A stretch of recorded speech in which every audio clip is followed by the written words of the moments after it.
Kalau bicara biaya besar pilkada, ya pasti besar kalau pilkada langsung. Tapi kalau dihitung tadi per orang mungkin kecil. Tapi kalau bicara apa yang dilaporkan, apa yang tidak dilaporkan, apa yang kemudian jadi dalam tanda kutip money politics yang kemudian dilaporkan, pasti sangat besar sekali. Tapi apakah solusinya mengembalikan pilkada menjadi tak langsung?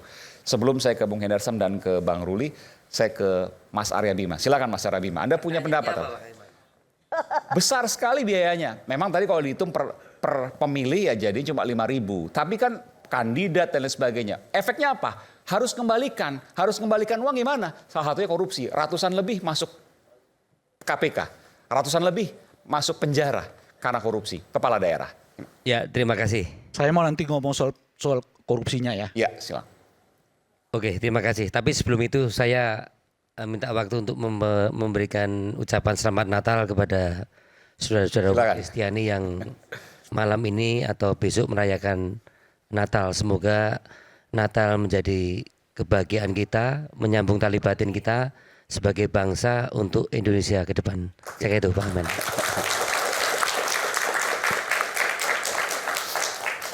Waktu Pak Presiden Prabowo menyampaikan tentang pilkada langsung atau tidak langsung kemarin di ulang tahun Golkar, kebetulan saya ada di depan menghadiri acara tersebut.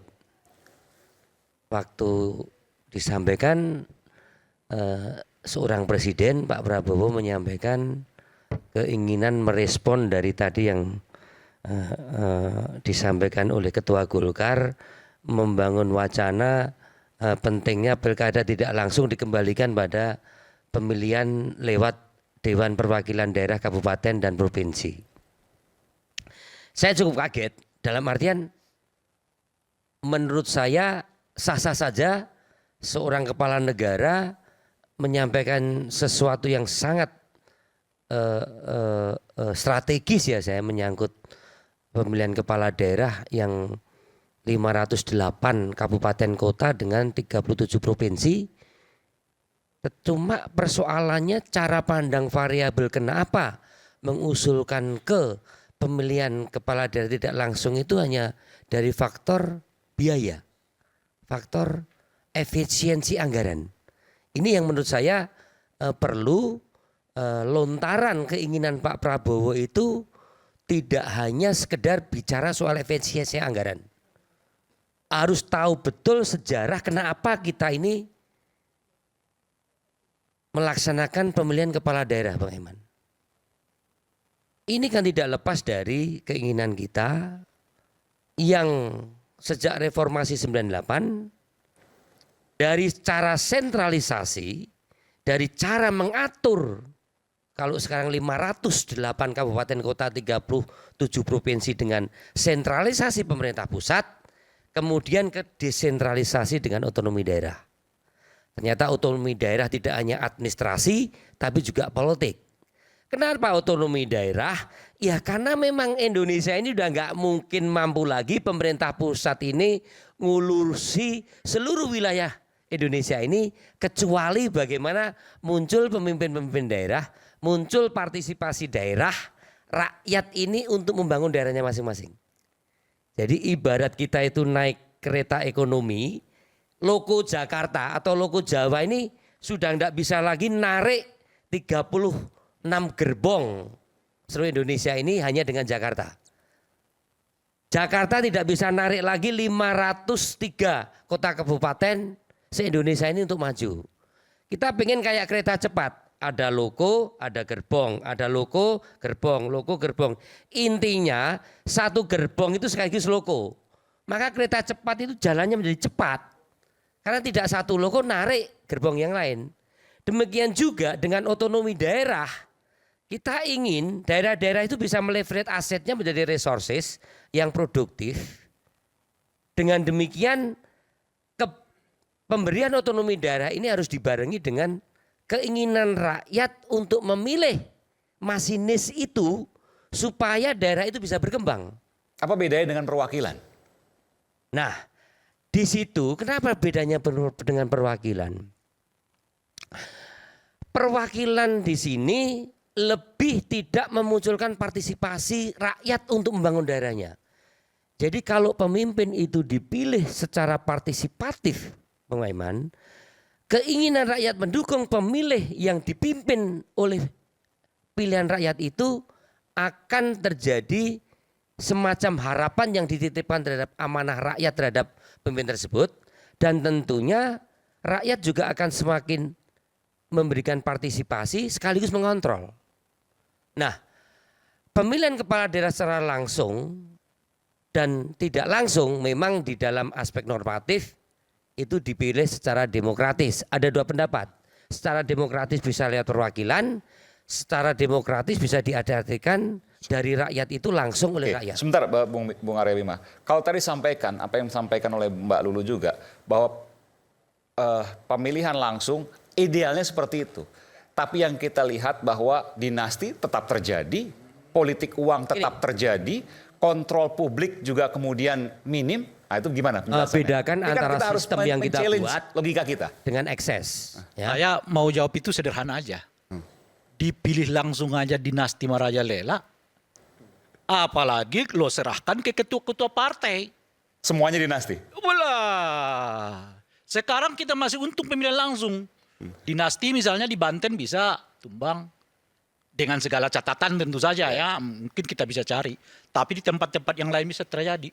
Anda bisa pastikan kalau sekiranya pemilihan DPRD yang naik itu pamannya ketua, adiknya ketua, suaminya ketua, istrinya ketua. Lo mah gak akan bakal kebagian. Sampai pemutih rambut kita seperti nggak bakal kebagian. Sudah negara ini milik para ketua umum partai sudah tuh. Oke. Benar sih, benar sampai sampaikan. Tapi intinya begini, ini sistem yang kita bangun ya. Bang Arya. Jadi jangan mengeneralisasi ekses dengan sistem yang kita harapkan. Bahwa sistem ini tidak berjalan secara maksimal, jangan dirubah sistemnya. Tapi intinya gini, kalau kita tidak punya konsepsi otonomi daerah, tidak punya konsepsi desentralisasi, itu tidak ada pemilihan kepala Tapi apa yang daerah. disampaikan oleh Bung Rey benar. Kalau seandainya saja itu dibuat tidak langsung, maka akan semakin masif dinastinya, semakin masif oligarki. Akan ada kecenderungan bahwa pengusulan kepala daerah biasanya diusul oleh pimpinan-pimpinan partai atau fraksi-fraksi di masing-masing daerah. Iya. Ya kan?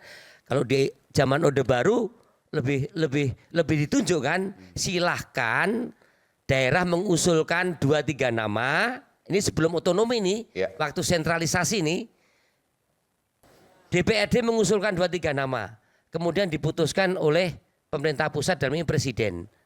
Ya, setelah reformasi, DPRD mengusulkan 2-3 nama, ya kan, yang kemudian dia pilih asalkan memenuhi standar-standar Litsus, bersih lingkungan, bersih diri itu waktu DPRD kan. Ada kepala daerah yang tidak lolos waktu diusulkan karena ada hal-hal yang menyangkut administrasi. Tapi intinya begini, tentang hal yang terkait langsung tidak langsung ini, banyak hal yang sebenarnya sewaktu kita menentukan pemilihan langsung waktu itu, variabelnya bukan masalah murah tidaknya. Apakah pemilihan kepala daerah langsung berkorelasi terhadap peningkatan kebijakan publik?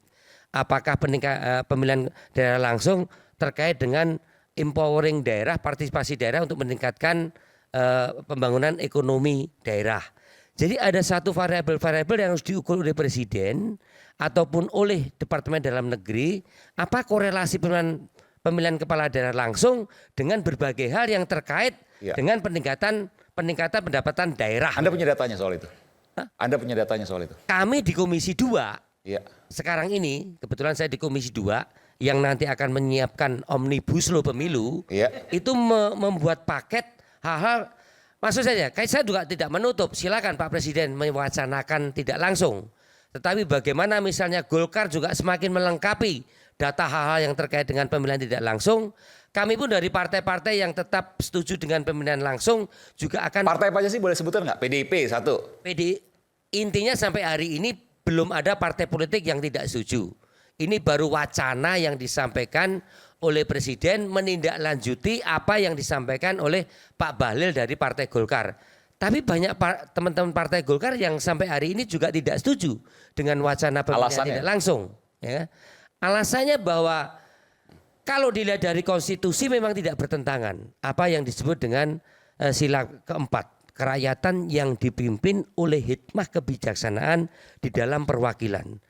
Tapi demokratisasi yang kita maknai dengan liberalisasi di konteks pilkada ini sudah berjalan 4 kali Bung Raya. 4 atau 5 kali?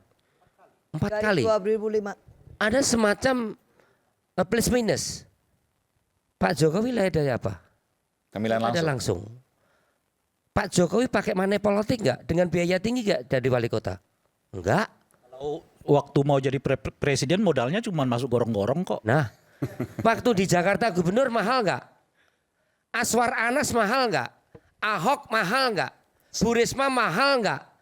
Efek Rudianto mahal nggak? Bahwa semakin kesini iya semakin mahal, Nah, ini semakin kita lihat. kotor misalnya. Maksud saya begini, bahwa ada hal-hal yang buruk dari ekses pilkada langsung terjadinya food buying ataupun berbagai macam money politik sebagai ekses, mari kita cermati.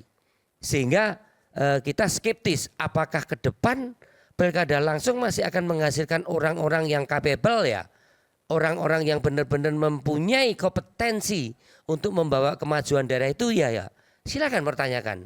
Tetapi bahwa banyak juga pilkada langsung menghasilkan berbagai kebijakan-kebijakan yang sesuai dengan prinsip-prinsip demokrasi substansial yaitu kesejahteraan.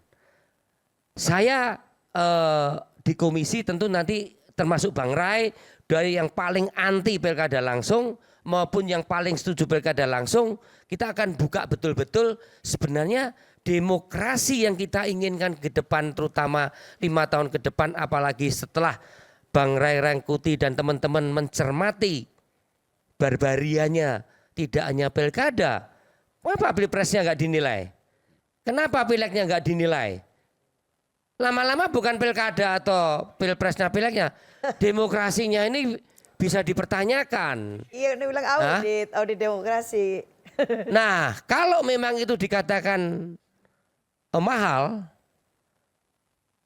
silakan ahli tata negara, ahli politik. Oke. Kita ini kan munafik. Sebetulnya Bung Arya, misalnya kalau kita berkaca dengan kasus Golkar itu, mahal nggak? Ya mahal. Anda memindahkan calon yang begitu populer di satu daerah, yang kemungkinan besar akan dipilih, lalu dipindahkan ke daerah yang lain seperti pemula, ya tentu mahal sekali harganya. Maksudnya Ridwan Kamil ke Jakarta. Iya. Kalau Anda tetap buat dia di Jawa Barat, kayaknya nggak begitu perlu lagi tuh seperti Mbak Lulu.